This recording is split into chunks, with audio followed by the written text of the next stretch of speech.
Okay, thank you. I'd like to welcome everybody to this open meeting of the Salt Lake City School District Board of Education. It's Tuesday, March 1st, 2022. Can't believe it's already March, but welcome everybody. I'd like to entertain a motion to convene a closed executive session for the purpose of discussing litigation, negotiations, and/or property and character, professional competence, or physical or mental health of an individual, and/or deployment of security personnel, devices, or systems. I'm open to entertaining that motion now. I can do that. Thank you, Christy. I move that we go into closed executive session on March 1st, 2022 at 5:01 p.m. for the purpose of litigation, negotiation, and/or property, character, professional competence, or physical or mental health of an individual, and/or deployment of security personnel, devices, or systems. Thank you for that motion, Christy. Do I have a second? A second. Okay, motion by Christy and second by Mohammed. Any discussion to that? Seeing none, we'll vote, starting with you, Bryce. Bryce Williams, yes. Jenny Sika, yes. Catherine Kennedy, yes. Nate Salazar, yes. Mohammed, yes. Melissa Ford, yes. Christy Smith, yes. All right, we'll go ahead and close this meeting. Thank you, everybody, and we'll reconvene, or we'll be back at 6:30 for the public meeting.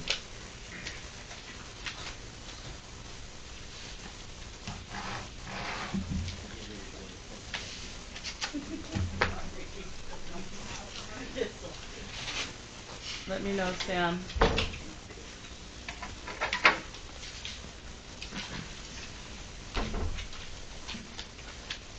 Hopefully not. I mean, she seems really nice. It's a good restaurant. Sam, will you let me know when we're ready to go? Okay.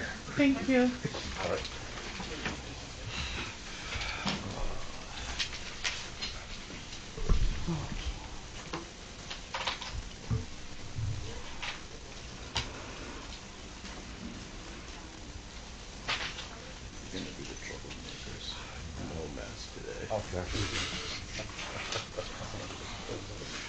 Okay, thank you. I'd like to welcome everybody tonight to the Salt Lake City School District Board of Education business meeting. I'd like to welcome the members of the board. Thank you for being here. And we have Board Member Kennedy participating remotely. And I'd like to welcome our business administrator, Alan Kersley, and Superintendent Timothy Gadsden. We have most of his cabinet here. Welcome to all of you. Thank you for being here. Also like to give a special welcome to our association presidents. We've got James Tobler here representing SLEA. Thank you, James. Dallin Miller is our SLASA representative, and welcome to Dallin. We have Che Olson, who represents Buildings and Grounds, and B. Alonzo, representing Child Nutrition, and Cindy Davis, representing our Transportation Department, and Steve Russo is our SLEOPA president, and Cindy Mills is the board representative, and we're really grateful to the work that all of our employees do to support our students in the district. We are going to have Dr. Johnson White lead us in the Pledge of Allegiance. Thank you, Dr. Johnson White. I pledge allegiance to the flag of the United States of America and to the republic for which it stands, one nation, under God, indivisible, with liberty and justice for all.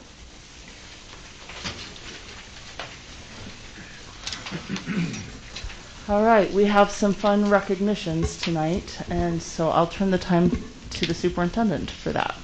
Yes, so Dr. Tiffany Hall will come forward to recognize the Sterling Scholar nominees. Thank you. And I'm going to do this electronically tonight.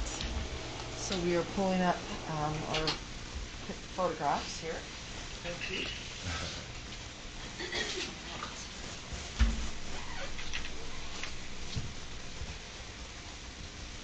And it comes in, fades in. So I know that many of you are familiar with our, especially our student board member is familiar with the Sterling Scholar program. And so I just thought that I would go through a little bit of that to remind everybody where we are in the process. This is a process for high school seniors. And in this process, those seniors will choose to put together a portfolio. And there are several different components. It's quite an arduous piece. And they also go through an interview with a committee at their high school. So I also have to just do a tremendous shout out for the work that happens at each one of our high schools to put a team together for this award. And it is quite a prestigious award. It is run through KSL and the Deseret News, and there's also quite a large financial contribution from the Miller Foundation. But that is kind of what happens, and there are 14 areas that students can choose to put forth their academic or their, sorry, this is really hard, their academic or their arts. Sorry, thanks, Alan. I can just, there's a point where I'm going to break my neck, I know it. So each of the seniors can choose to be in one of these areas, and each school can send forward a team of up to 14 students. And so you can see that it's the arts and the sciences, including a lot of our vocal arts and performing arts. And it really is a very intense process. So I just wanted to bring to you our school teams. So these are the school teams that have been moved forward to a regional and then a state competition. And so we have a team from East High School, and when we have our regional and our state winners, we'll bring them in person. But I just wanted to call out the efforts and the work of each one of these high schools. We have our team from Highland High School that you can recognize there. We have a team from the Salt Lake School for the Performing Arts, SPA. And so as you can see, schools can send up to 14 people, one per area. West High School, of course, there might be somebody we recognize in this photograph, just to be clear. And I should ask you, what was your area? Social sciences. Social sciences, excellent, very good. Well, good luck. And what will happen next is, I understand the regional competitions have already occurred. Each region in Utah is in, or each district in Utah is in a region. We're in the Wasatch Front region with Box Elder, Cache, Weber, Davis, Salt Lake, Utah, and Tooele counties. And after that regional competition, then that group of folks will go up to the state competition. So each of those regional competitions feed into that state competition. And at the end of the competitions, then students who are recognized at either the state, regional, or, the school, regional, or state level receive different levels of scholarship and award from either the foundation itself or from the universities in the state that they might apply to. So it's a tremendous honor, and we just want to say at the sort of beginning or middle of this process where we are, that this is a tremendous group of kids, and there's been a lot of work that's gone on, and I can't wait to come back and bring to you our regional and state finishers, because we always have them in our district. So thank you.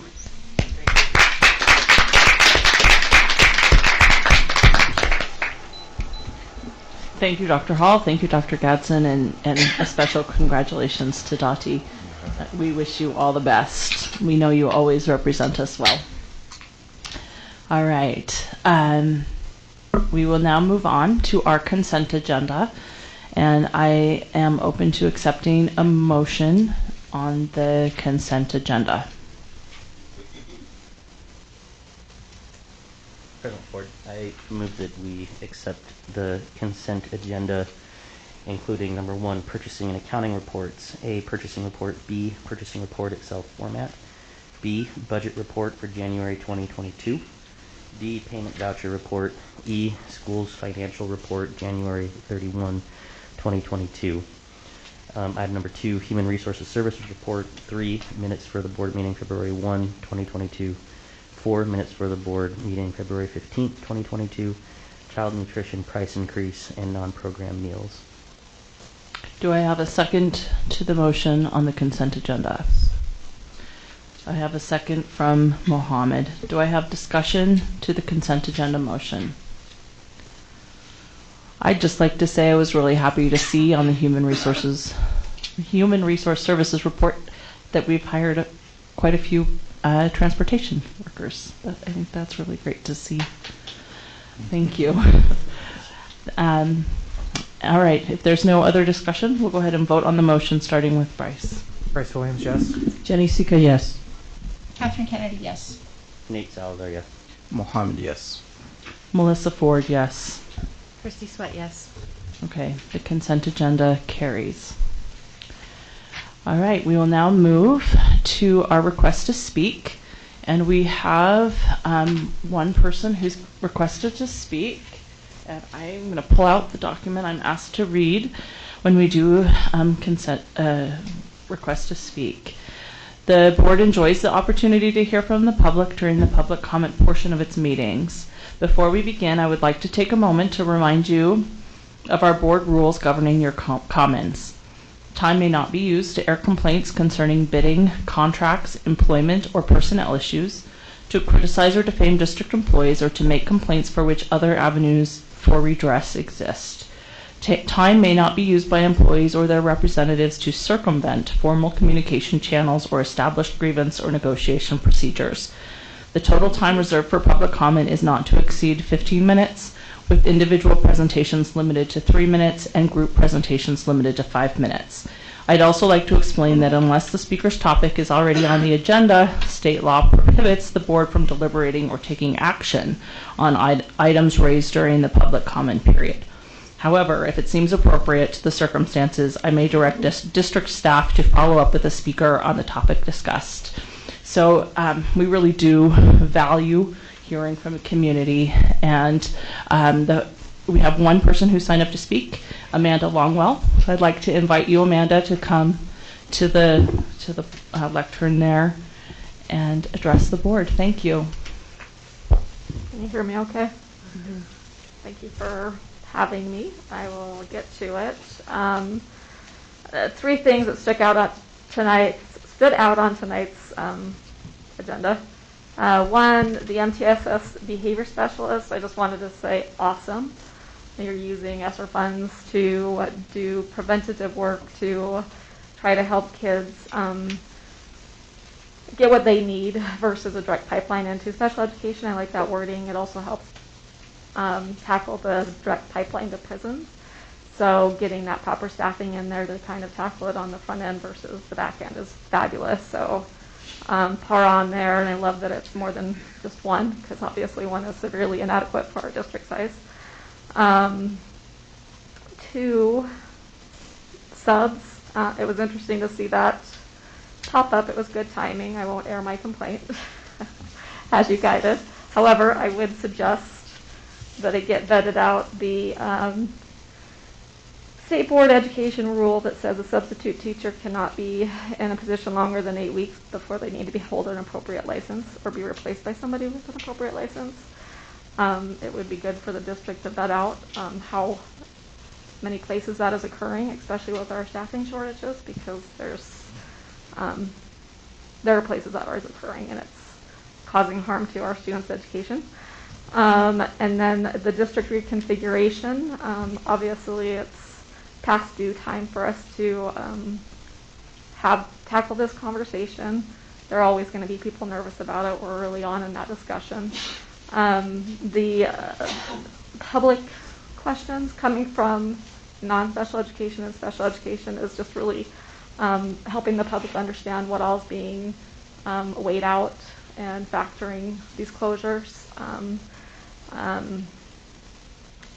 Looking at the clusters, it was Paul, I believe, that did that. Based on my limited research, well done. Mm-hmm. In these clusters, they obviously do affect special education. 2 of the clusters have 2 schools in each that have specific special education clusters that occur there.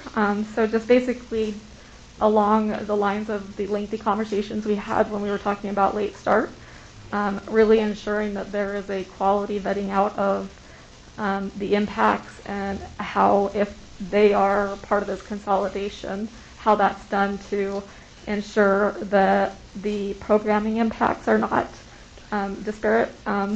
that the redistribution of these programming actually creates equitable access around the district versus weighted problems that is causing issues in the district currently.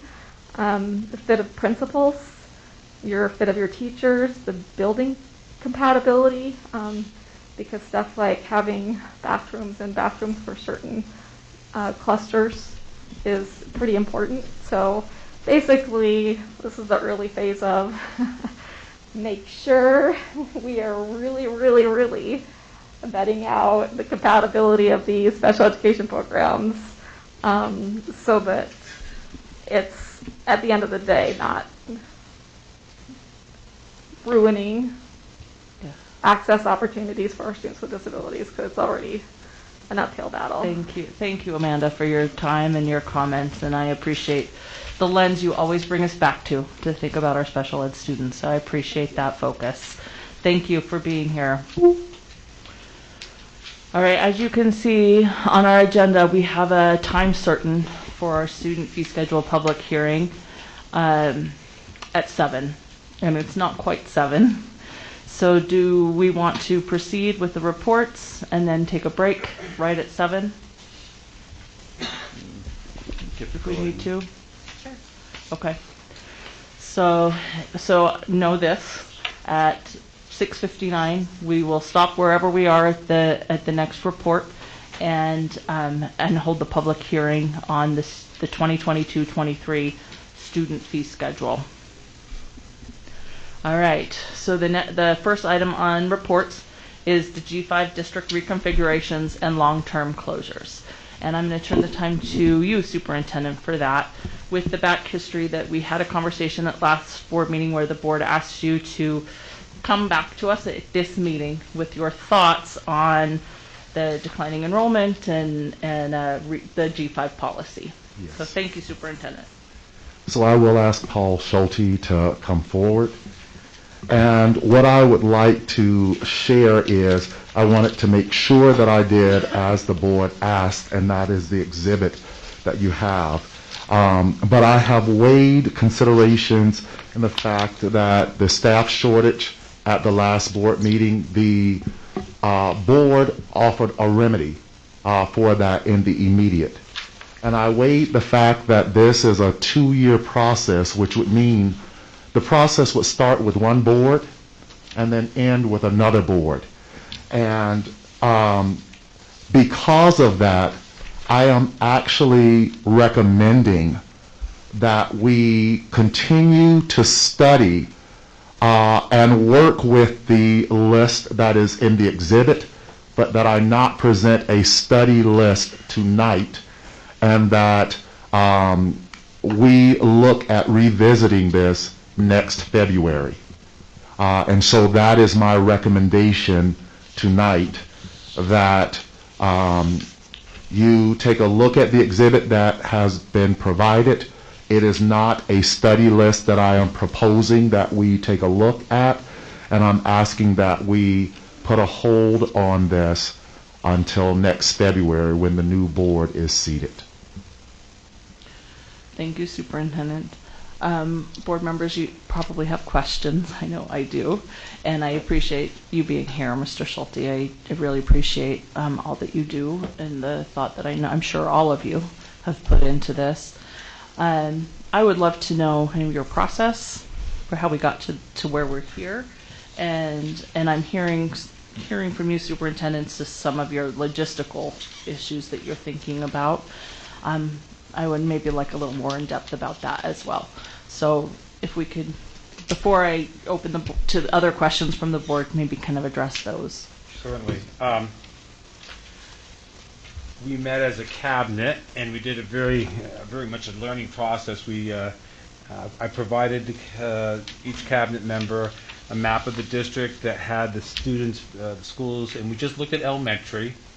It had when the school was built, the population that the school was built for, so how many students it's built for, how many they currently have, and what I call an efficiency or utilization factor. So if you're 65%, 20%, and just had everybody look at it organically at 10,000 feet. What type of, were there clusters of schools that maybe bordered each other, that went together, that maybe we should look at the group of schools. So it was very, very 10,000 feet. We didn't dive into any programs yet. I really appreciate the public comments because obviously that's something that's going to be, would have to be looked at in further detail. But it was just looking at it at 10,000 feet and did patterns emerge. And I divided groups up. And so what you see before you were patterns that emerged amongst different independent groups. So we had different people looking at it aside, away from each other, and what kind of emergence. And these are the groups that kind of emerged.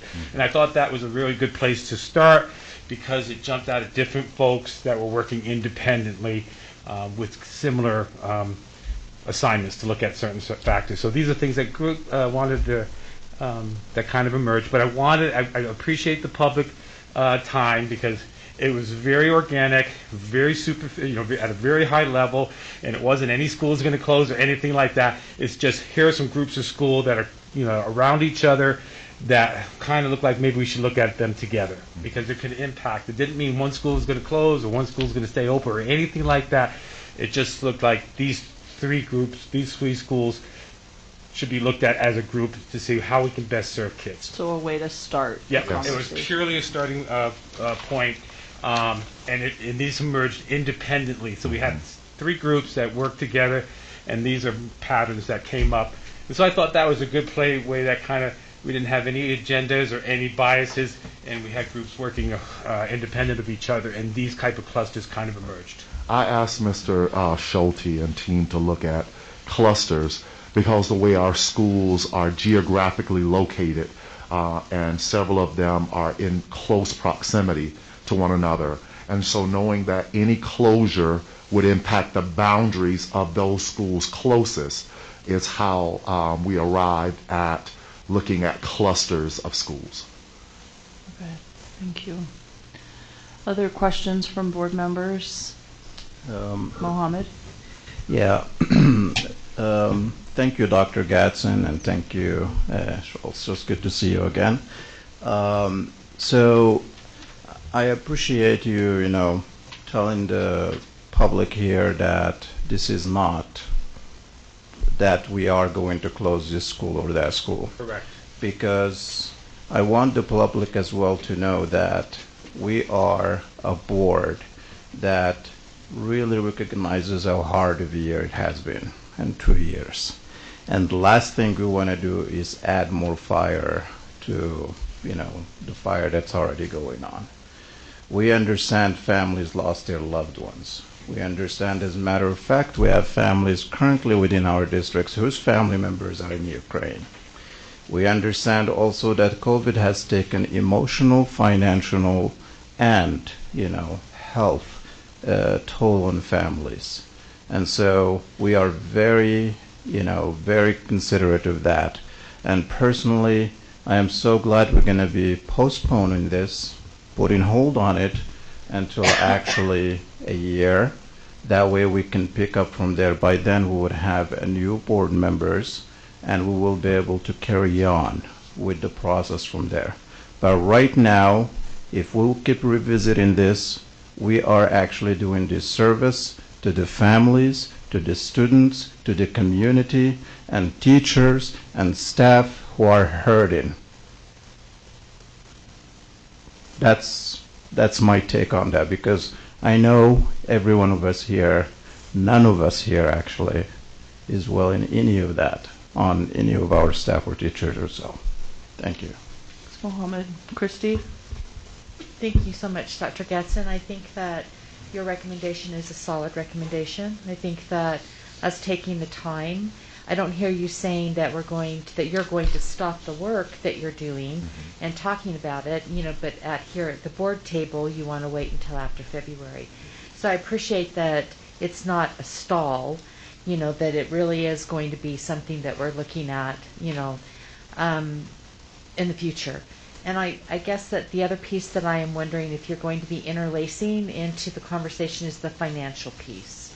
So that will also be something you'll be looking at from now until next February. Then you would be able to bring that.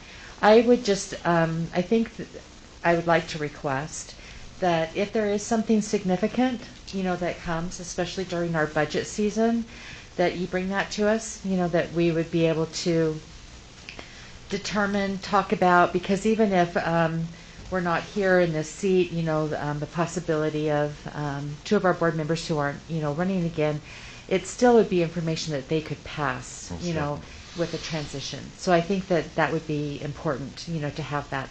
So I would just ask that we keep a really close eye on the budget, and that if you feel like there's something significant that comes up, if you would please, bring that to us before February. Yes, ma'am. Thanks, Christy. Nate? Yeah, let me get my little timer here. I'm sorry, my microphone made that awful noise.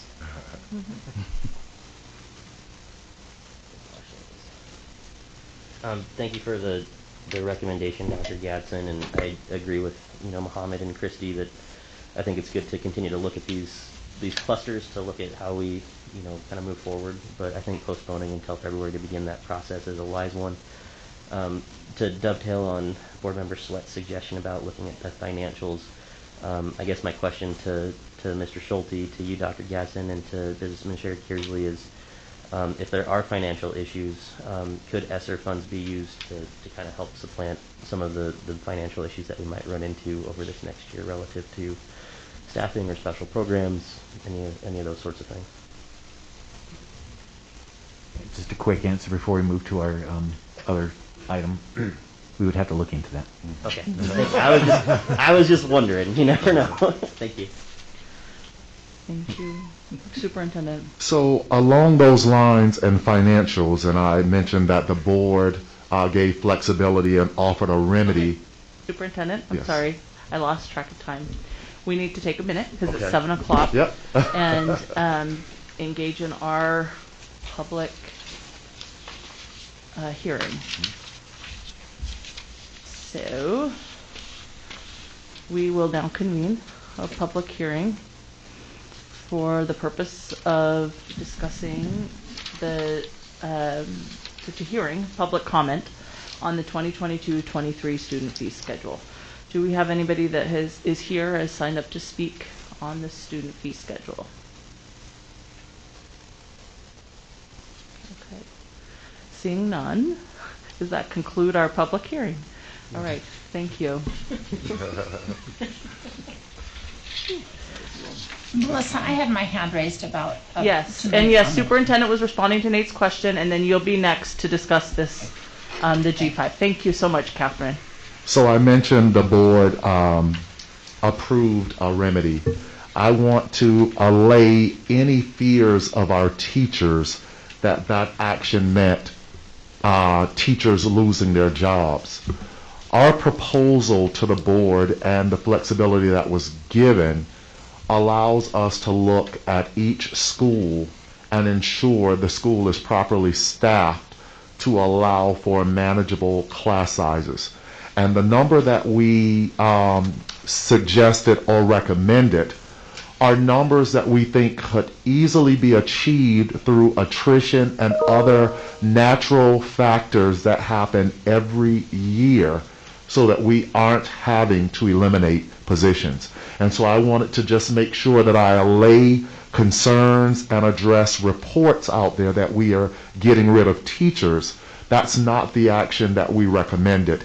It's through the natural process that we have every year of teachers retiring, teachers resigning, accepting positions in other districts and others. We think that we have a manageable number to ensure folks continue to be employed.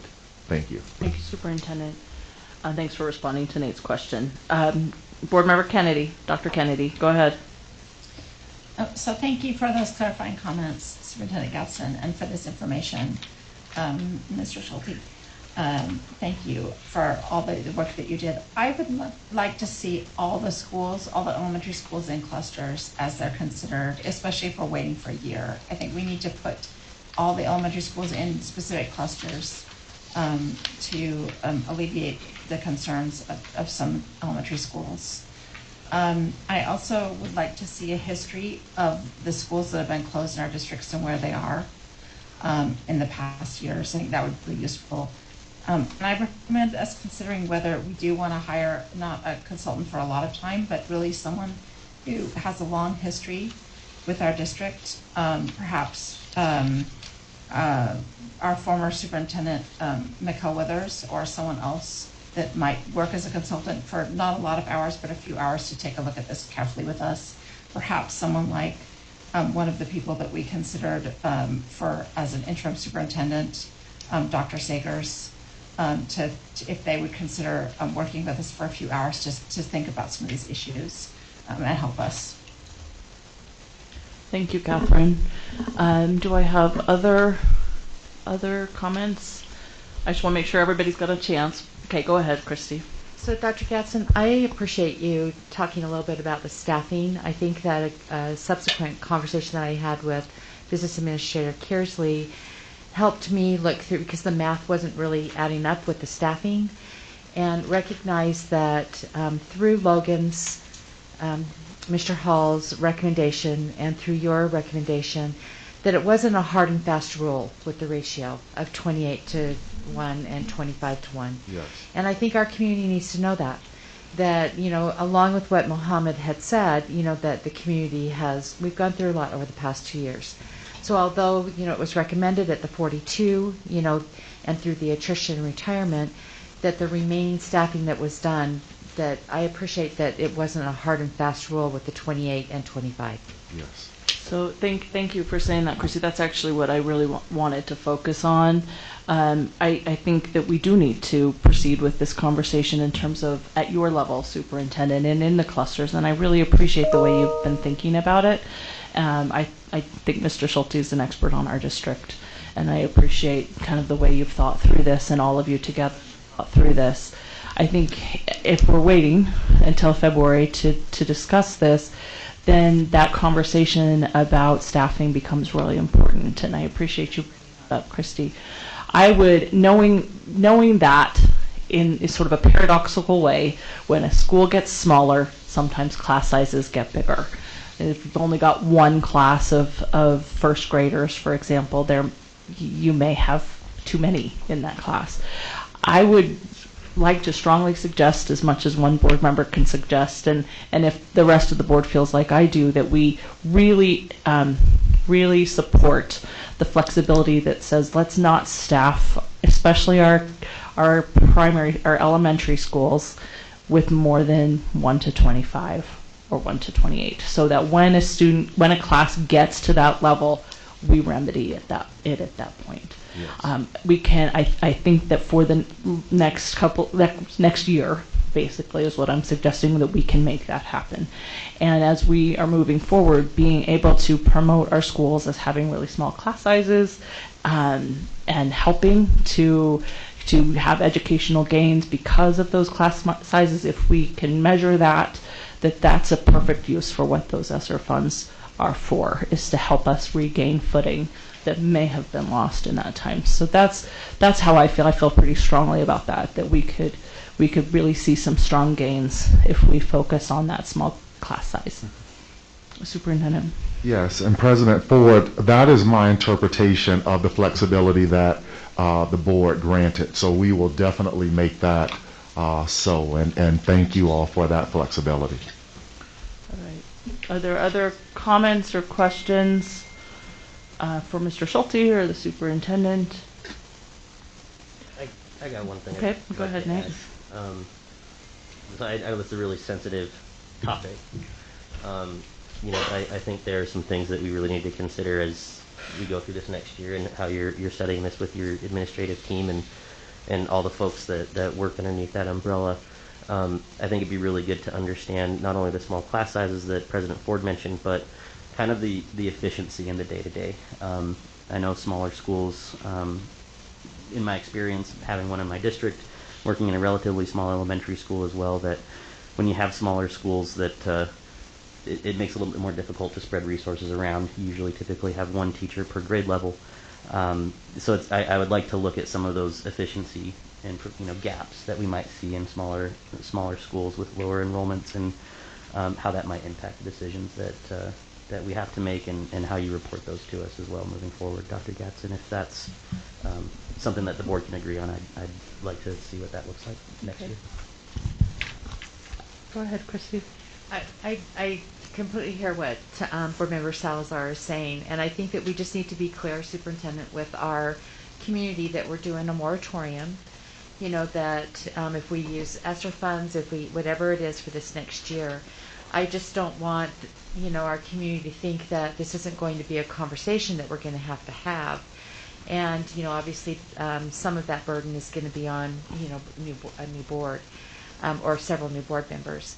So let's just be clear how we communicate that, you know, because a lot of times when it comes from the board table, then of course, you know, it's misrepresented in the paper as it was recently, you know, specifically around Hawthorne.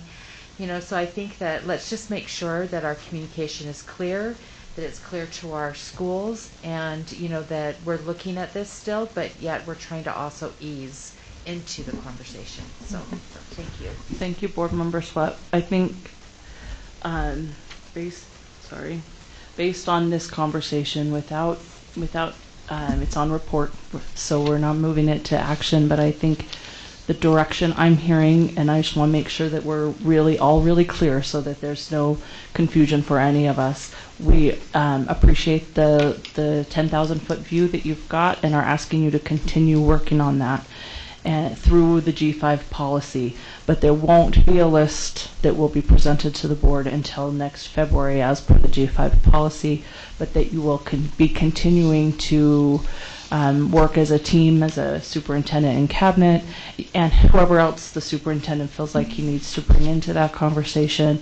I think Board Member Kennedy gave some good suggestions, but that's to the superintendent's discretion, and I appreciate that you'll use all the resources that you have available to you to make this a really productive conversation so that it has the ability to, you know, address the issues and support our students through the process. Does that sound fair? Board members support that direction. And we're clear? That's clear. Okay. Mohammed, did you have something you wanted to add? Yeah, so this is more, you know, I don't want to put you on the spot here. So there has been questions. I mean, this falls in really well within what we've been talking about. We had families, I had emails received where families were saying, well, you know, why are we hiring upper cabinet and we are considering like cutting down the number of teachers? And we would love in a simple language, you know, that an average person in the street will understand. We can explain that to the public. That would be fantastic. So, and I'll ask Alan to help me with this, but simply a reduction in teacher workforce does not mean a reduction in services and support that the district still has to provide to the schools. If you look at our administrative costs, in total, looking at district administration, those cabinet level members and others, it's 0.46% of our budget. If you look at the central services, that's the work that Mr. Schulte is doing in the warehouse, our purchasing, payroll, things like that. That's 2.9% for a total of about 3.36% of our overall budget. The majority of the money that we spend from our budget is already in the schools for our teachers, our paras, and others for direct instruction services to our students. And so while people simplistically think, well, if you didn't hire those 2 cabinet level positions, that is teachers in the classroom, that's a very simplistic way of looking at it.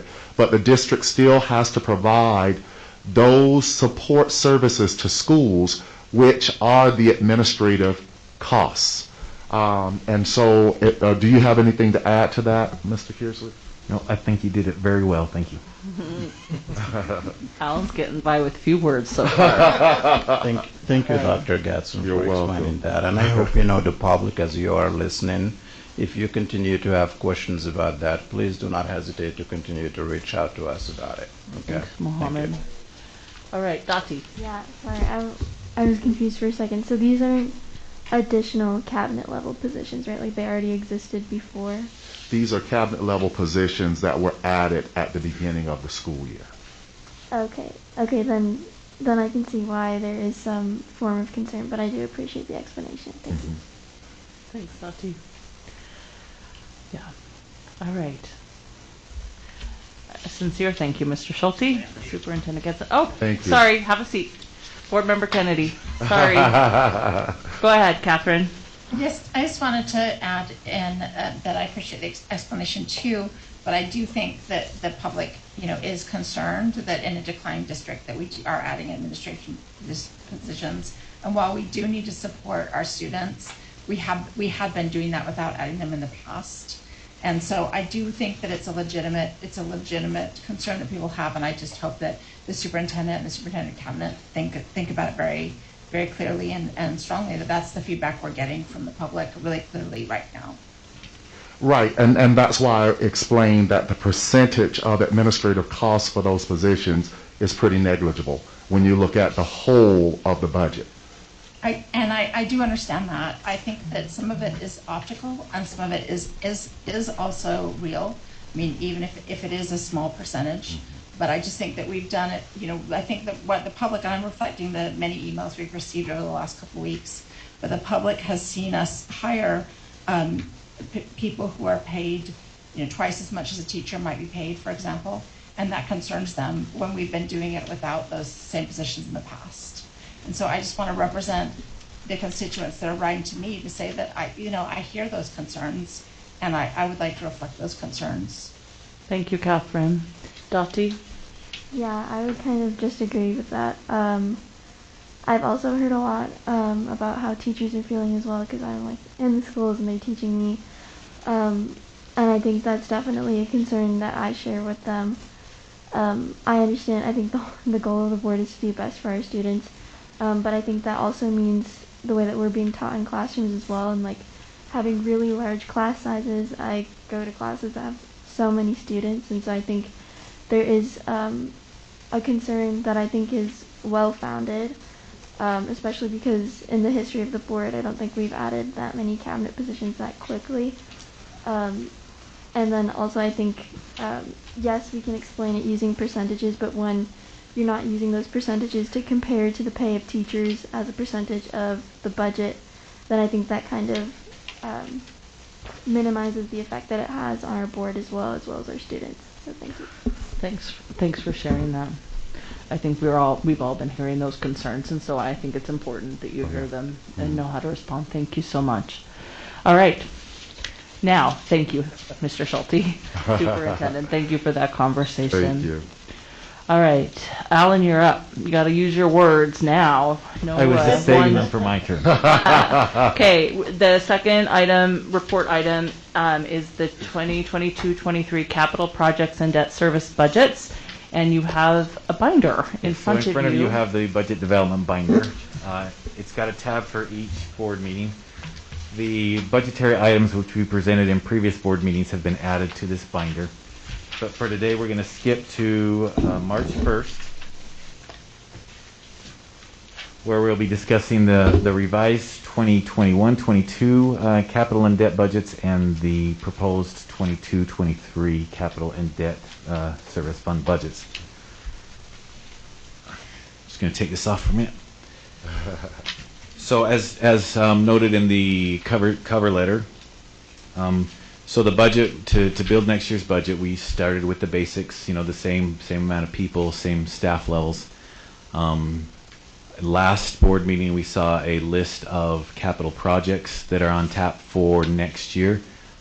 So that's included in this budget. And I have some bullet points there. So the budget, both the revised and next year's budget, includes an estimated cost for the district office rebuild, the estimated cost for phase 1 of the sustainability projects, proceeds from the tax-exempt lease purchase bonds or loan that we'll get of $23.5 million. We're anticipating, so the RFP for those that financing ended I think last Friday. Was it Monday? So yesterday. So with Alex Buxton at Zions Bank, he and Tyler are going to be reviewing those, and we will come to the board with a recommendation on who to go with financing for those TILP funding. And so we're hoping that that funding, the budget's built so that funding will be received this fiscal year, although depending on timing it could change, but we anticipate this fiscal year. In addition, something that's new is you'll see a transfer from the general fund to the capital fund. That is how we capture the utility savings. Utilities are in the general fund. We have to capture those savings and move them over to the capital fund because that's where our loan payments will be. So with that, we'll turn to the second page. Second page just has a summary of both the capital projects fund and the debt service fund, and then both of those two combined. Just for the 22-23 year. We're going to skip over that because that's more just a summary sheet. We want to get into the more detail. So on the third page, a couple things I want to point out to you. You can see on the property tax line up above. So this is capital projects fund. This page shows 3 years prior actuals, the 21-22 revised budget, and the 22-23 proposed budget. You can see there in 2019 down to 2020, if you remember, we had that, we moved some funds we moved the levy from capital to the general fund to address salary issues, and you can see that decrease in those property taxes revenue commensurate with that. I'd also like to point out down under expenditures, there you see a new line, principal retirement. So that is where our TELP payments will be budgeted. In addition, there's interest. So there's interest on bonds in there. The bonds there are our QSKIB bonds, which are in our, now I've lost what it is, our Municipal Building Authority. We have some bonds there, and then this loan. So it's adding both those together on that line. In addition, down below you see other financing sources. There you'll see transfer from the general fund, which I was talking about, which is capturing those utility savings. And then you'll see the loan proceeds. So it's anticipated we'll receive that $23.5 million in this year, but not all of those proceeds will be spent this year. They will be spent some this year, the bulk of it next year, and then probably some trailing ones in the third year to come. Down below under fund balances, I want to point out it's the about third line from the bottom where you see restricted for capital projects. That's basically what is left over after we've paid for everything. So you can see our 3 years prior we had a 37 million, 49 million. So what happens is as we do projects it goes down, then we build those reserves back up, and then we build another project and they go down. So over history you see a wave like that. So we're anticipating at the end of this year, so there's a 73.9. So that includes also any unspent loan proceeds from the TELP that we'll receive. So it's a little inflated because of that, but you'll see over the next couple years that those decreases, we spend those funds on those projects. So if you turn over one more page, this again, it repeats the 22-23 budget, and that's the line when we get in June and we're approving the budget. That's the line we're going to approve. Everything else here is projections. Just saying here's what we think is going to happen. Again, I want to point out in property tax, if you remember, often when we have debt roll off and mature, we've tried to recapture those funds in capital. These projections anticipate we have 2 more drops in debt before our current debt is all paid off. The capital projections anticipate that we will recapture those funds with the capital levy. So you'll see those jumps. You see a jump in 25-26, and then the first jump's in 23-24, and then that final jump is in 25-26. If the board chooses to make those decisions when we get to those years. Could I ask a quick question? Yes, So go ahead. Alan, in this, well, first off, thank you. This is so great information.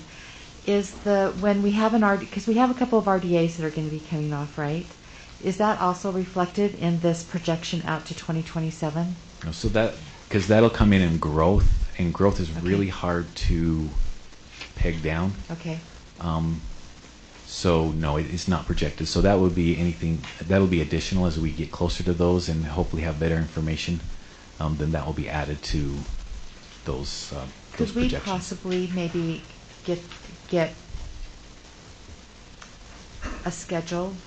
Because wouldn't the city be able to provide that to us, to be able to tell us which ones are coming off when? Yeah, they should be able to. I know they extended, due to COVID, they extended the roll-off of Right. every project by 1 year. By just 1 year, right? I think it was 1 year. Okay. Yeah. All right. So yeah, and I know at some point we would like to have invite the Salt Lake City Redevelopment Agency Right. to come present to the Yeah. board a little more detail on Thank their you for bringing projects. that up, Alan. I was going to just mention, Christy, that our policy that governs our RDAs now asks us to have that annually. Yeah. So we were looking at that and discussing it as potentially this spring sometime. Sounds great. Thanks, Alan. Thank you, Christy. So here under expenditures, you'll see I've broken out contracted services into 3 different categories. The first category being ongoing. So that list that the board saw, I believe it was last board meeting, possibly the meeting before, that's this line. There's a few other things that go in there, but that's largely what this line is.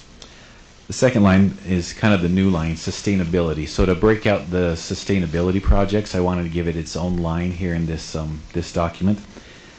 And you can see, so we plan on spending some in the current year, and then right now there'll be 15 million we'll spend in the 22-23 budget, and then we're budgeting 9 million left over in the 23-24.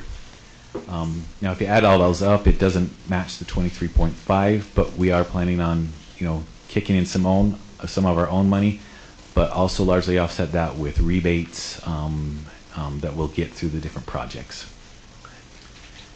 And then the third contracted service line is construction. So that's for so the items that's on there is the district office building.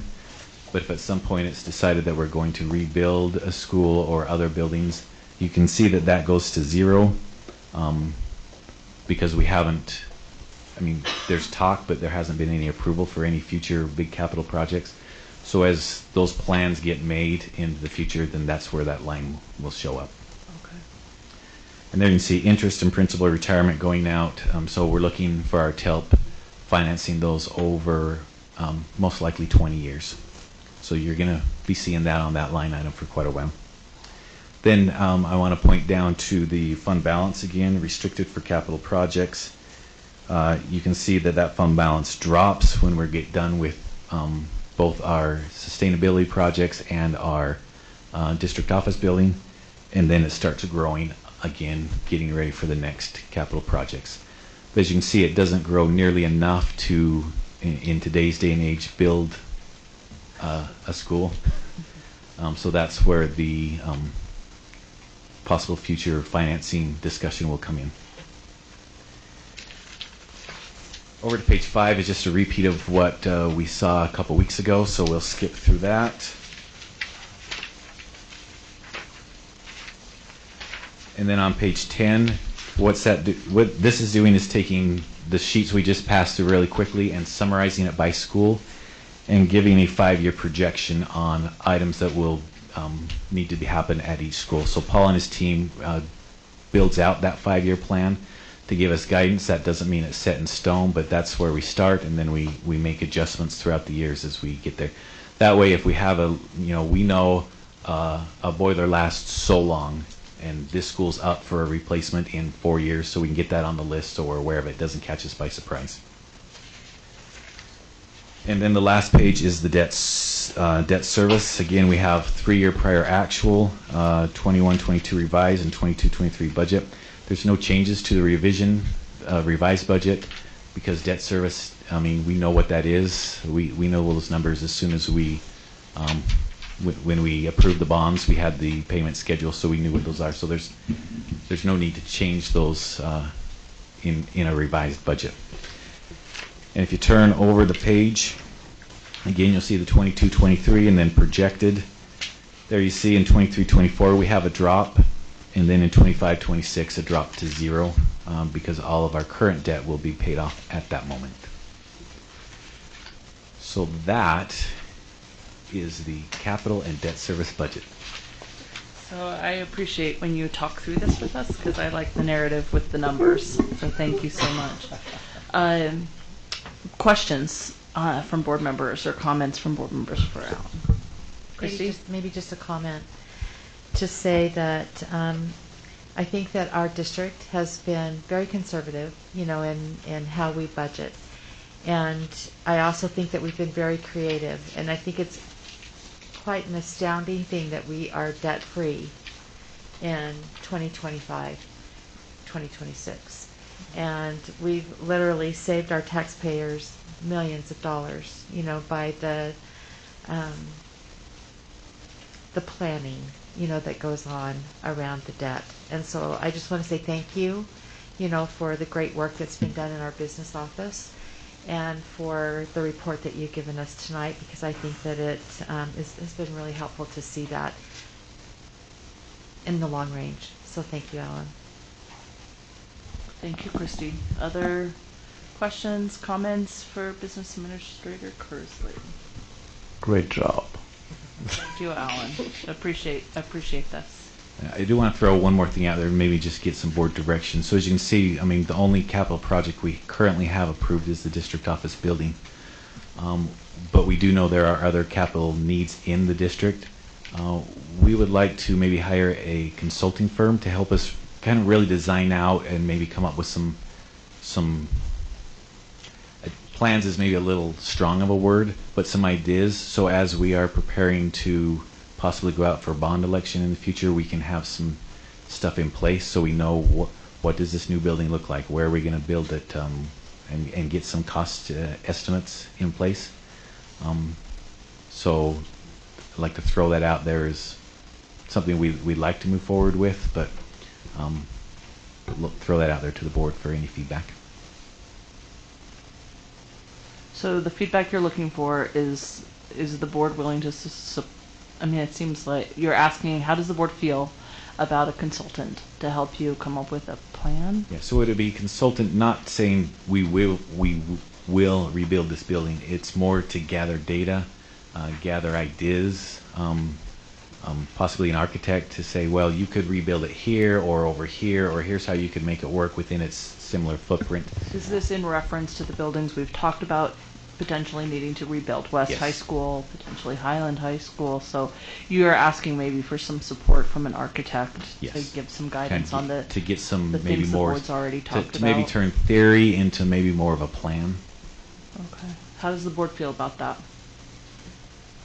I don't think we're going to give direction or take action tonight necessarily, but I think that if it comes back with a scope of work, to see what you're looking at.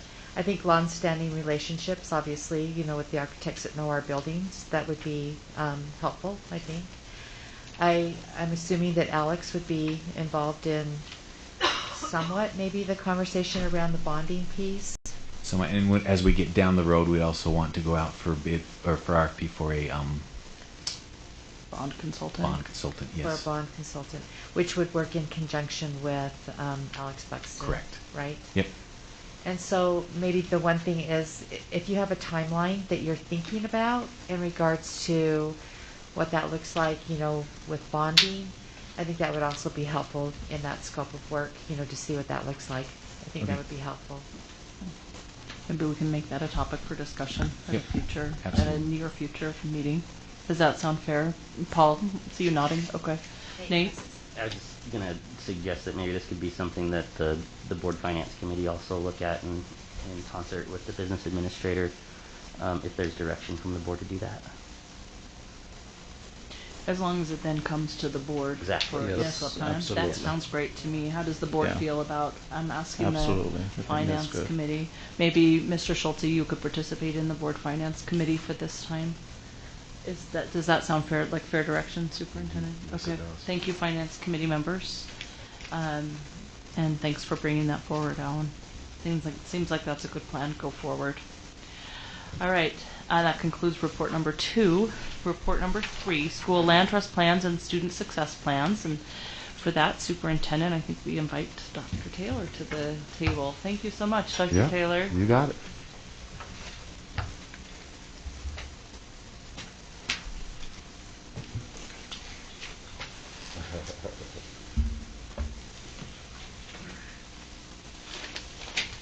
Good evening, everyone. How's everyone doing? Good evening to you too. We submitted for your review, and I know it's a little bit different this year, and normally the final plans don't come, but based on what came from USB, it was a request that it be board approved prior to March 18th, so we're requesting that you review them, and if it's your will, that you approve them. So you're looking for approval for tonight? Well, it doesn't have to be tonight. Oh, okay. I just threw out as USB requested before the 18th. The 18th. So okay. there is a meeting on the 15th. Okay, so then thank you for that. And I think what I'd like to say, I appreciate the work that you've done on this and the presentation in this letter. Every board member's been assigned schools. I think you said about 11 or 12 schools. Hopefully you've had a chance to look at the schools that you've been assigned. And what we're looking for is feedback provided to Dr. Taylor or through network directors. You feel comfortable to us reaching out to those, yes, ma'am, that's correct. Directors with feedback on both the land trust plan and the student success plan for the schools that you've been assigned to. And then what I'd like to suggest is that we put them on well, I'll take board feedback on how we do that for our March 15th meeting, because I think we can probably approve them by the 15th. That gives everybody a couple of weeks to look through 11 schools, 2 plans. And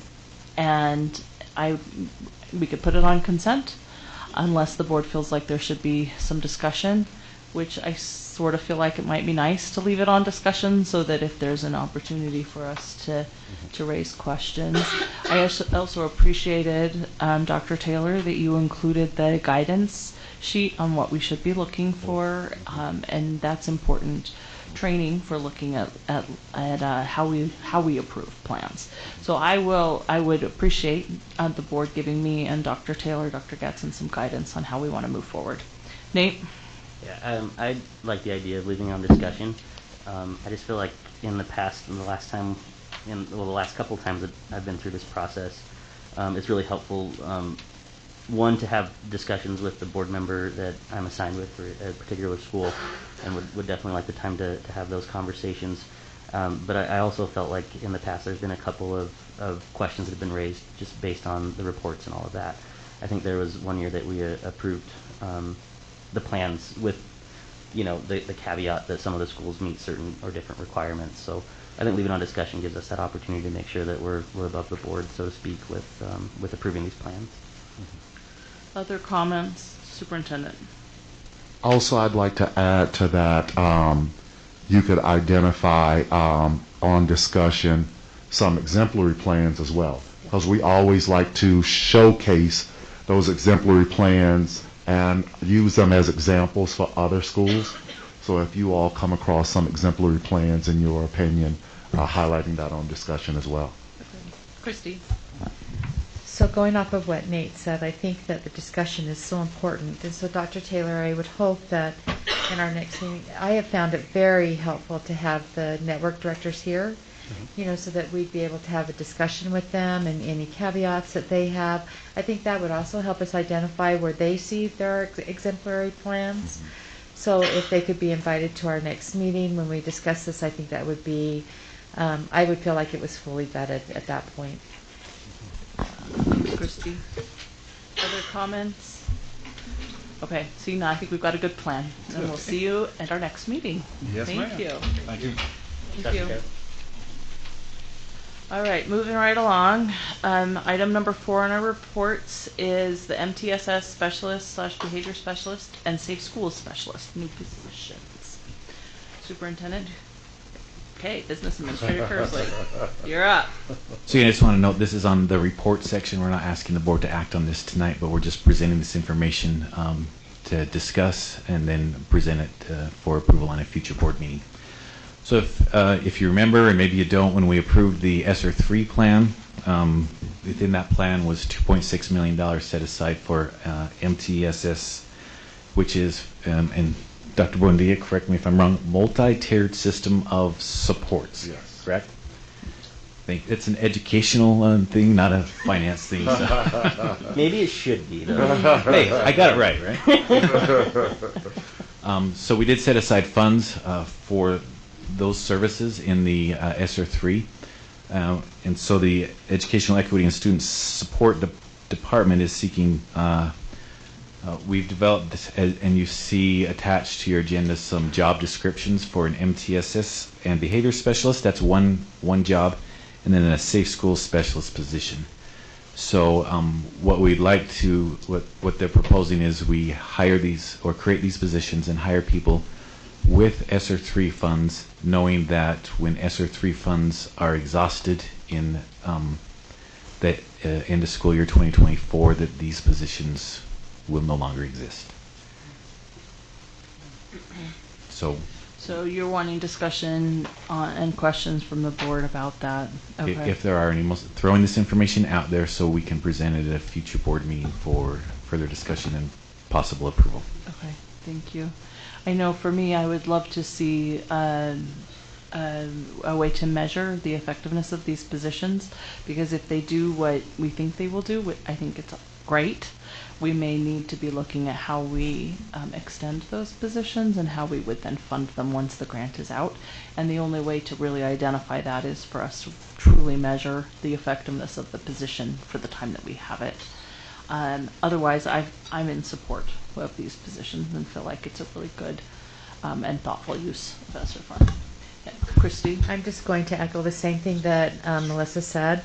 I would like to see us have some sort of a rubric, on what that accountability piece looks like, superintendent, and the measurable. It's hard to measure in a year's time. I understand that. So maybe we're looking at 18 months, so that the board can help identify, any funds that we would need to make sure that these positions were either funded or partially funded. Not partially, but maybe only one. It might only be one person that we'd be able to do. I would feel much more comfortable with that. Knowing that that's the staple in the beginning. And I appreciate, Alan, that you have really said that, that these are definitely ESSER funds. This is when it would end. But Superintendent, I think that if we could put that rubric together, have the accountability piece that Melissa's talking about, and then an 18-month window, would help us at least have a full school year and a half a school year to kind of measure how that's going. Other comments? Okay. Go ahead, Nick. Yeah, sorry. No, that's good. We were wanting to hear feedback. No, and I agree with you, President Ford, and you, Board Member Sweat, especially the accountability piece. But I'm also wondering if, knowing that it is a time-limited, kind of position, and knowing that we're still in the process of developing, student achievement plan work, if there's a way that we could kind of take advantage of these positions to help with any goals that we identify moving forward with the student achievement plan, I think might be a help for us. Thanks, Nate. Other feedback on these positions? Okay, I think I'm seeing generalized support, business administrator, so I think let's bring it back to the board for a decision. Sounds good. Thank you. Thank you. All right, that concludes the report section of our agenda, and so now we will move to the discussion agenda, which includes a discussion about the full-time substitute teacher position. And this is a subject that's been brought back to the board by request of board members. As you know, in a recent board meeting, the board discussed substitute teaching positions and increased the salary of the daily rate of substitute teachers, and asked the Human Resource Services Director to hire 8 full-time substitute teachers. And this is back for discussion. As you can see the agenda, I think the board didn't give clear direction about salary. I don't think we ever have. And so the salary is right now calculated at the daily rate that a sub makes times 180 days. And I think that there's good reason for that. There's also the positions as they're posted are for certified teachers.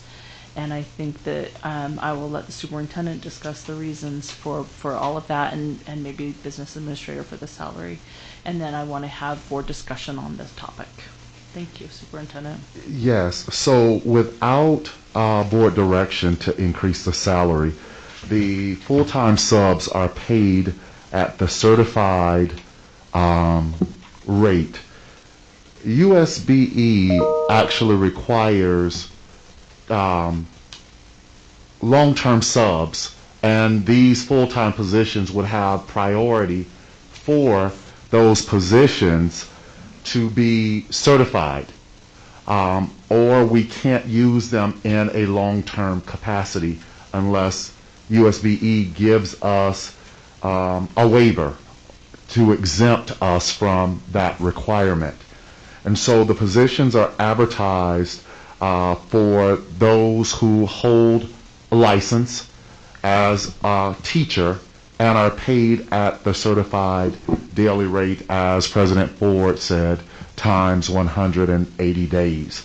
And that is an annual salary of $25,000 plus benefits. And I think another thing that is pointed out in the memo, when you have two positions doing the same job, they should be paid the same rate. And that's pointed out in the memo penned by Logan Hall, that substitutes with the same level of certification should be receiving the same amount of pay.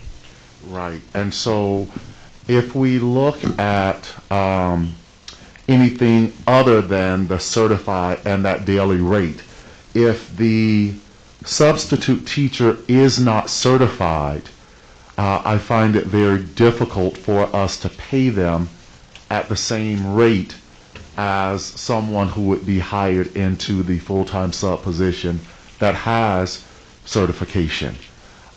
So we would set a differing standard for substitutes, those full-time substitutes, if we require, some are hired on certified and others are not.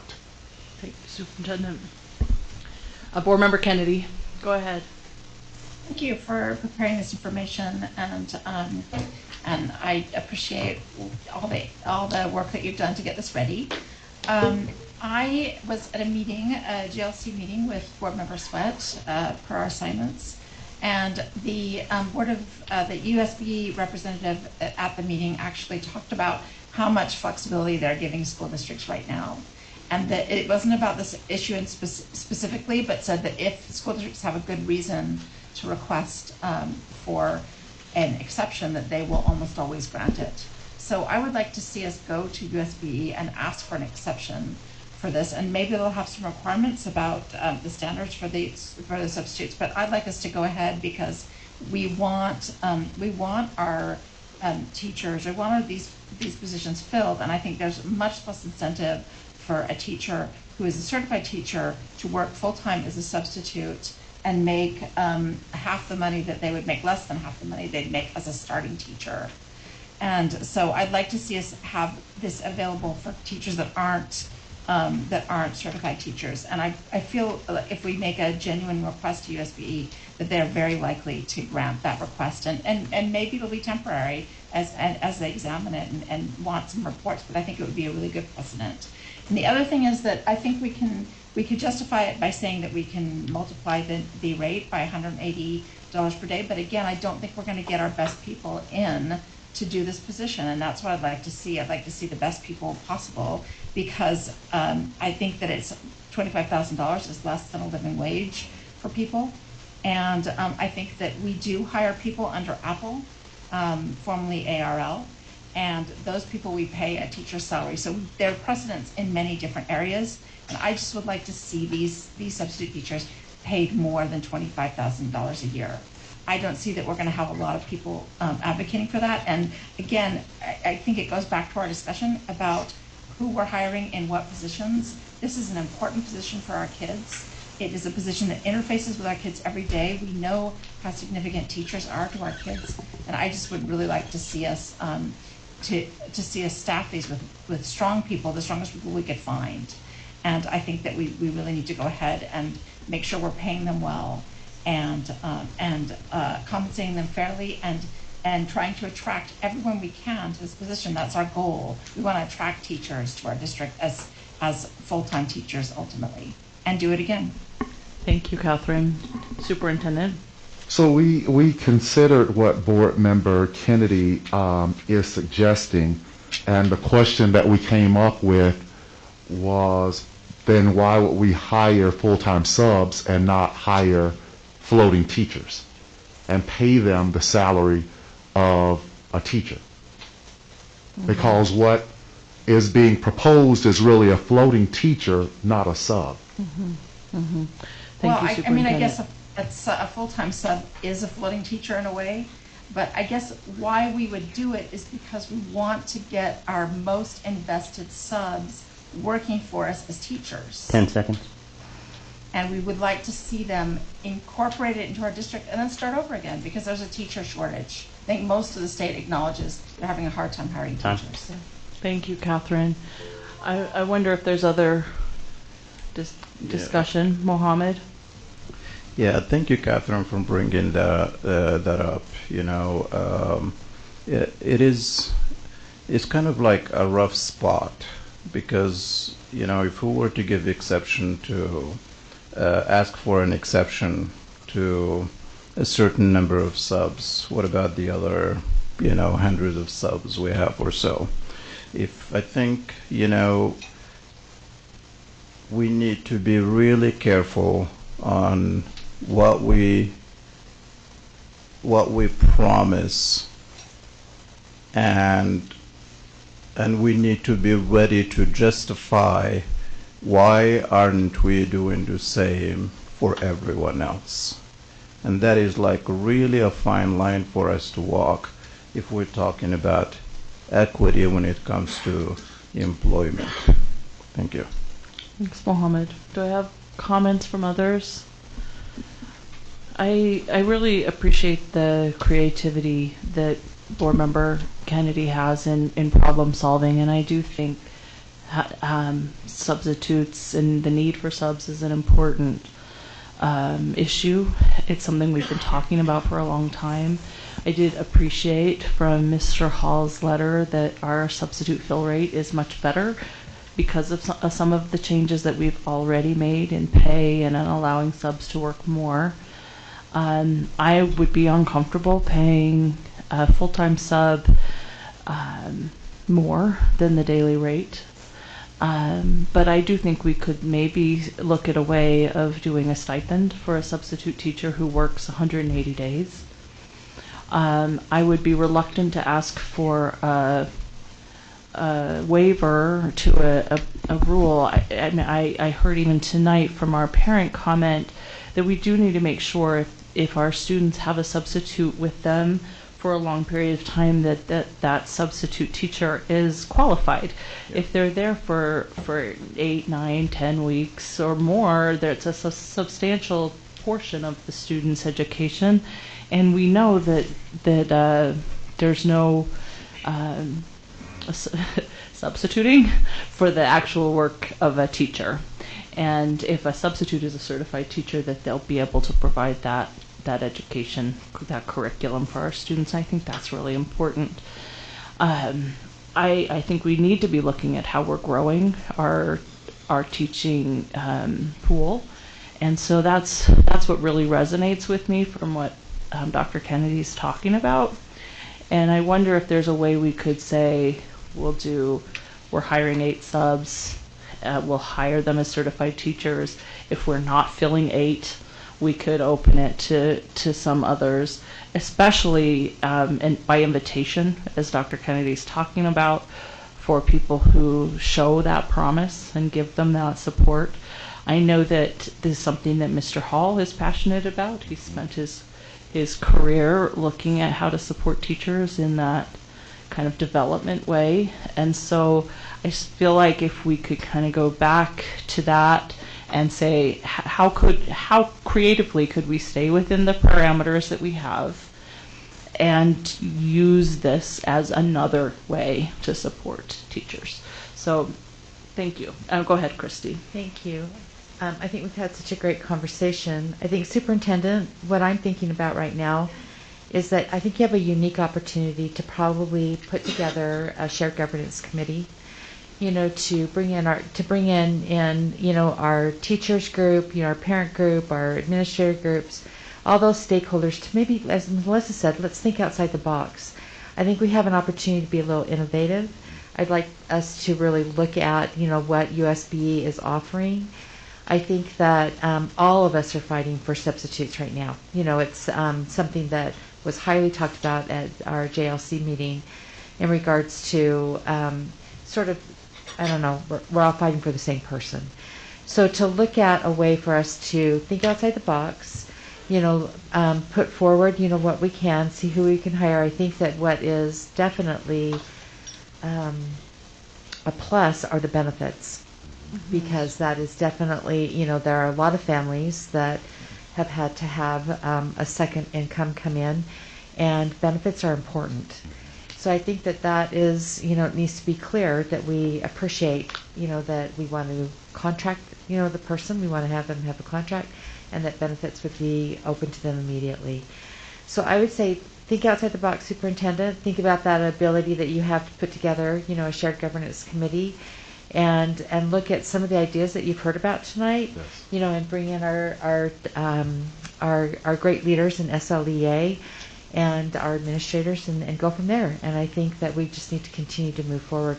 This has been a conversation we've been having for a long time. It's not just because of the pandemic.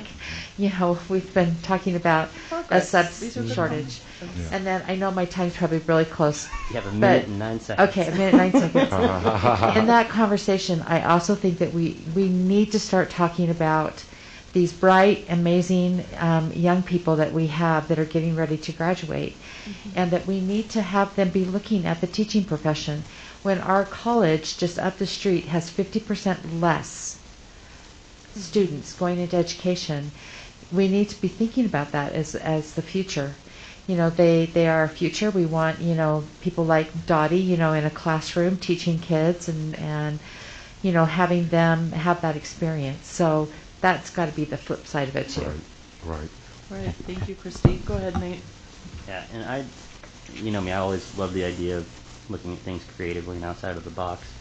And I don't know if Ms. Chatwin is still here, but I know Senator Reedy had proposed a Senate bill. I forget the call number on it, but it was basically a grow your own, kind of bill looking at teachers and looking at counselors or LCSWs. And I'm wondering if that bill does pass, or where it might be if there could be some negotiations through committee or working with Senator Reedy and her bill sponsor to include something around this very idea. Since we're seeing the innovative ideas and the work that we have been doing as a board is paying off relative to bringing new substitutes in, and I'm wondering if there's a way that we could continue that conversation at a legislative level as well, so it has an impact around the state. But. Awesome. Thanks, Nate. Superintendent? So one of the things that I was going to ask Mr. Hall to look into in districts where I have been, substitutes all receive the same daily rate. However, when a substitute is hired as a long-term teacher and they're in that position on the 21st day, their daily rate is increased. But they receive that same daily rate for the first 20 days. If that long-term position lasts beyond the 20 days, the rate is increased. And I thought that might be a creative way for us to address that, since these substitutes would have priority for those long-term positions. Yeah, I think that's important, and I would love for you to bring that back to us as you move forward with that. I think you can start moving forward with that. Okay. But I think Board Member Sweat's given you a good idea. Let's Yes. pull some people in, and we got one of them sitting there, in Mr. Tobler. Two of them. And Mike, thank you, Mike. Sorry, you're right behind the chair, apparently. And your cabinet and business administrator. Go ahead. So Yandri texted and said, sadly, that bill is dead. Yeah. But there's always next year. So let's go ahead. And I think working with her to do that's good. Okay. Is there other discussion from Mohammed? Yeah, just one thing, it goes without saying. I just want to personally say to the HR director, thank you for everything he's been doing here for our district, and we sincerely appreciate. I know HR is not an easy field. It is challenging. It is evolving every day. And I just want to say thank you. I appreciate that. Unfortunately, he's not here today, so we'll catch him next time. Melissa, I had a thought, and I'm not sure if Dr. Bondia or Dr. Hall will remember this. We used to have a program. Can you remember was it Michelle? Was it Bauckham or Ballin? Bachman. Right, and it was about specifically, can you remember? It was specifically targeted to kids that like to grow your own. Mm-hmm. Yeah. Yeah, so is she still? We still have We're it. still doing it, right? But Yeah. it's not as prominent. It seems like as it used to be. You know that. I mean, it was really kind of a shining star there for a while. So just haven't heard very much about it. Maybe that might be a great thing to have on our agenda.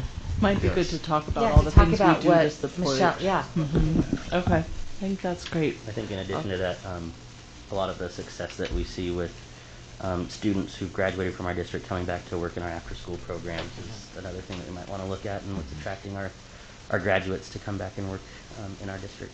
Okay, thank you, Nate. Other comments on this? It's on discussion, so I don't know if the board wants to take action, or if we feel like we've given direction, we don't necessarily need to. But I'm open to a motion to move this to action if the board would like to take action on it. President Ford, I'm not quite sure what necessarily we'd be taking action on. I think it'd be good to maybe talk about a little more direction. I think there's been a lot of really good suggestions from the board tonight. I think the one missing link that I find in the discussion that might be good to have this come back as a more vetted out proposal is the financial and kind of impact that this would have, and what if the rates are changing, and what kind of suggestions a school governance shared governance committee might bring up. So I don't know if there's action that we need to take tonight, but I think it'd be better to see a proposal or some kind of a discussion brought back with a lot more finite information about. So I think for now, thank you, Nate. I appreciate that feedback. I think right now the board has already given direction for the daily rate for subs and for 8 full-time substitute positions at the daily rate times 180 days. It's a $25,000 salary is what they're posted at.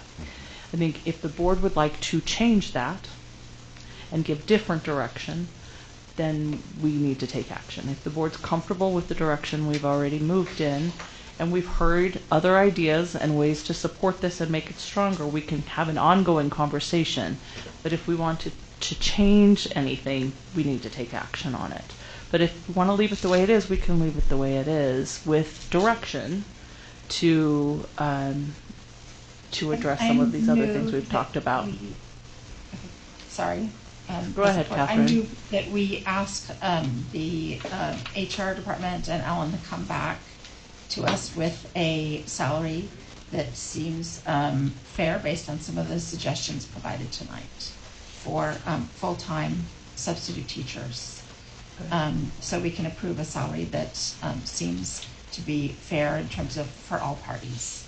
Thanks, Catherine. And that we also constitute a shared governance committee to examine the issues as suggested by Board Member Sweat, and that we look into asking USPE about how we can work with them in terms of their requirements, but also try to bring substitute teachers who aren't certified into a certification process with our district.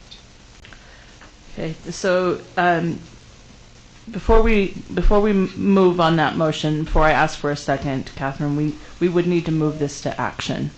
And so my understanding is that you're interested in moving to action a motion that would say that would ask the business administrator and superintendent to come back with a plan to address the salary that would be different than $25,000. That we set up a shared governance, ask you to set up a shared governance committee to look at some of these other ideas that we've been talking about, and that we talk to USBE about a waiver. So Catherine, I think before we address that motion, we would just need to have a motion to move this to action. Right. Sorry, I So if forgot you that. want to go Sorry. ahead and make a motion to move. Move that we move this issue to action. Okay, do I have a second to the motion to move this to action? I'll second. Okay, we've got a motion by Catherine, and a second by Christy to move this to action. I think we'll start. Do I have discussion to the motion? So, if I may just, so we talked about this and we said it is going to be unfair to propose anything, that is different than what we have. Not just it's not fair, but it's just like it's not right, and so taking action or leaving this as is until we get more information is what we talked about. That's my understanding. Yeah. And any action out of that is basically saying, we do not like this, we don't want this, we're going to need to change it. Right. Which- So, yeah. well, so thanks for what you're sharing. What we're discussing is moving it to action. Okay. You know the motion that Catherine would like to make, because she's already made it. So what you need to decide is if you want to have a discussion on action to support the motion. Somebody would have to second it at that point. So we don't have to move this to action, or we can move it to action. Okay. It's been seconded so that we can have another discussion about the motion. Okay. So it's just up to the board to decide if they want to move it to action so that we can continue taking action if you'd like to. Board Member Salazar. Yeah, I'm kind of in a spot where I feel like we've given direction collectively as a board to the superintendent and the business administrator that I don't know if the moving it to action or making a decision about that tonight necessitates specific board action, and I feel a lot more comfortable allowing the space for the superintendent and the business administrator to have the creativity that they need to bring a significant proposal to us. So I would struggle making that type of decision tonight, and would rather see the direction that we've given prior to the motions, just to allow for that flexibility with a more flexible proposal as well. Any other discussion on moving this to action? Catherine? Yes, President Forum. Go ahead. I made the motion because you said that you needed a motion to potentially increase the salary, to investigate whether we could increase the salary for these positions. So based on that, and based on the fact that I think that in the past we've had a disconnect about what we thought we'd asked for and what actually happened. So those are the reasons why I made the motion, and I'm not asking for anything specific, just asking for the superintendent and his cabinet to bring back specific information to us so we can continue to implement this plan for more teachers, more substitutes, and more teachers in our schools. Thank you, Board Member Kennedy. Any more discussion to moving this to action? Okay, we will go ahead and vote. I think we start with Precinct 7 with you, Christy. Christy Sweat, yes. Melissa Ford, no. Mohammed, no. Nate Salazar, no. Catherine Kennedy, yes. Jenny Sika, no. Bryce Williams, no. Okay, that motion fails. So we won't take up action on this topic. We'll just move forward with the direction that the board has given based on the conversation. Do you feel comfortable with what you've heard? I do. Okay. All right. That concludes our discussion and our action agenda. And now we will move to board member reports. Board members, do you have reports you'd like to give? Yeah, I can. Okay, go ahead, That's Mohammed. all right. First of all, my heart goes with all families from Ukraine and their loved ones who are dealing with, the atrocity of war, and just on behalf of the board here, I'd like also to personally express my sincere support for your courage to fight, even though you're not trained to fight. It is rough time, and for the families who are within our district, teachers, staff, students, who has families in there, please know that there are a lot of resources out there. School, do not hesitate to use them at these rough times. And if you need to talk to one of your board members, please know you have a direct access to them as well. And also, we had, Emerson had an appreciation day for paraprofessionals. It was a fantastic time. But to make the matter even better, they had an amazing treat from a Moroccan who made the Moroccan meal. They were so delighted. But it was so neat to just see those paraprofessionals out there and receiving and being like appreciated. What an amazing thing. And so let's always find ways that we can really thank them and thank our subs as well for that. So thank you, really. My heart is so full for all that's going on out there in Ukraine. There is no words for it. And if you know anyone, please support them. Be there for them. Okay? Thank you. Thanks, Mohammed. Have other, Christy? So I'm going to ask Catherine, because I left my folder. Do you by chance know what the region meeting date is for Alan's got the USB? flyer. Oh, good. Alan has it, so Alan can tell everybody. What is the date, Alan? It is I was going to say March 10th. Sandy. March 9th. March 9th. It's at the USBA offices at 860 East, 9085 South in Sandy at 6 p.m. Did you say 9th or 10th? It's the 9th. The 9th. Perfect. And there are two other options that would probably work for our board members if they can't make that night. One is on the 10th, I think, Yeah, there's one on the And 10th in Farmington at the Davis School District Yep. office. and there's one in Park City maybe on the 6th. Park right? City's March 23rd. Okay. So a couple of options, for you to attend those region meetings. I think they're always really helpful. And then I would like us to consider writing a thank you letter to our JLC committee, the people who have been up on the Hill from USBA. They have done an amazing job. I think that, we're all receiving continual tracking sheets and information on what bills have been going on. But I know that group has been up there nonstop. And so as a thank you from Salt Lake City School District, I'd like to see us, send a letter of thanks to them after the session for an appreciation. Also, I think that we need to recognize Yandra Chatwin, for the great work that she's done. She has kept Catherine and I really informed, and all of you. So I think that it's a lot of work in a short amount of time. And Thursday night's going to be a very long night. So hopefully, we'll be able to put that together, present forward, and then all of us can, sign on the dotted line. I think that's a great idea. Okay. Thank you. Other reports? Dottie, I'd love for you, not to put you on the spot, but to if you would be willing to share your experience through this legislative session and tell us what you've been up to, and I think everybody needs to hear all the great things you're doing. So we had House Bill 422 sponsored in the House by Representative Jordan Tusher and co-sponsored in the Senate by Senator Todd Weiler.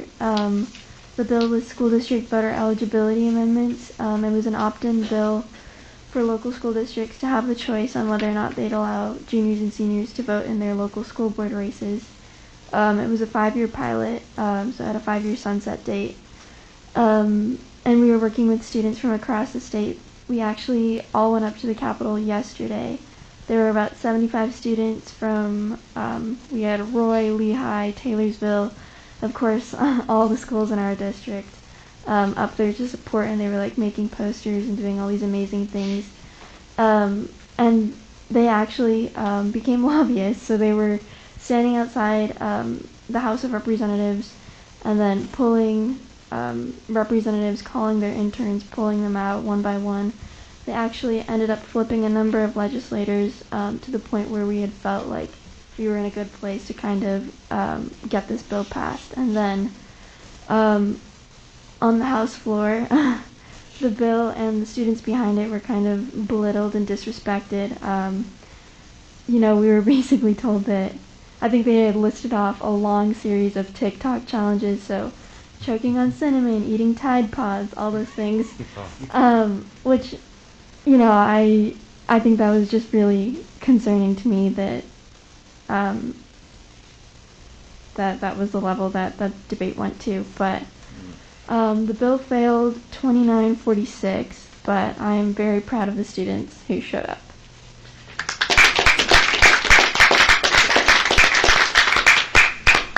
And I think, I mean, the bill failed, and I'm sorry for that.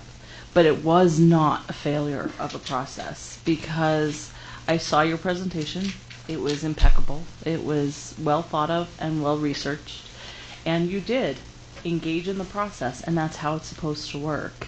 And I'm sorry it didn't pass. It should have. In our board's opinion, we support you, and I support you.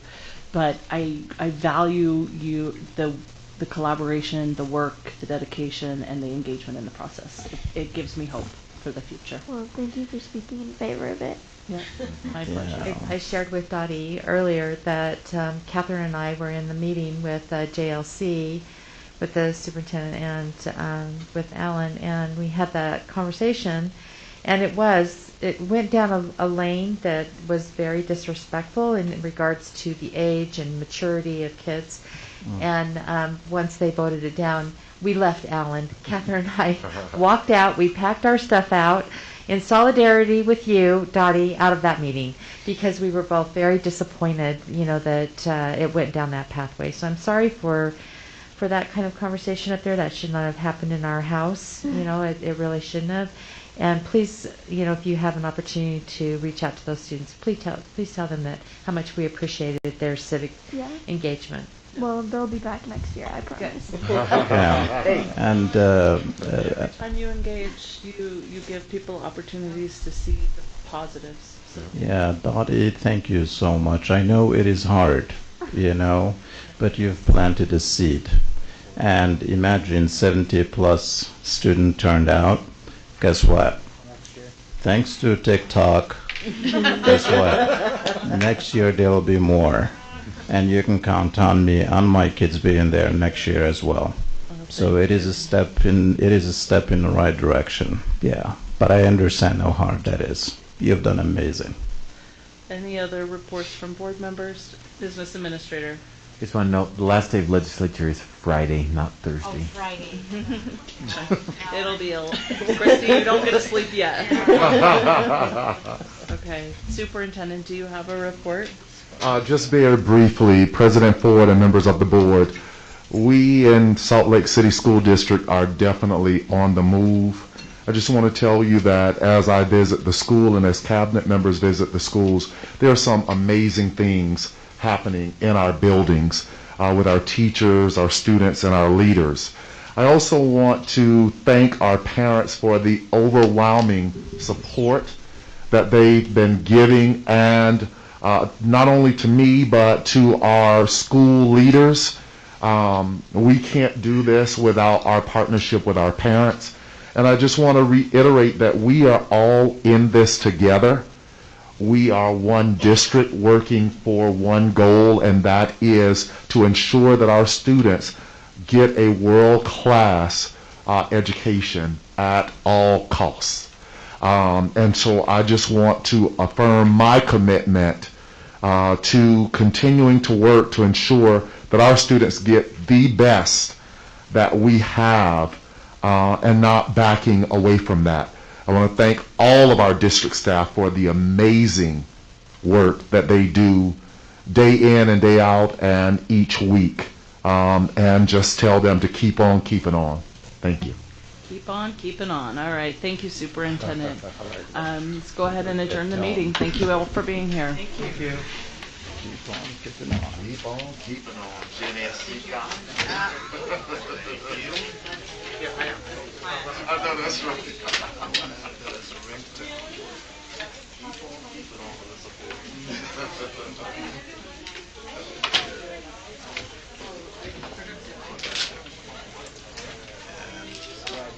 Yes, great. Thank you. Yeah.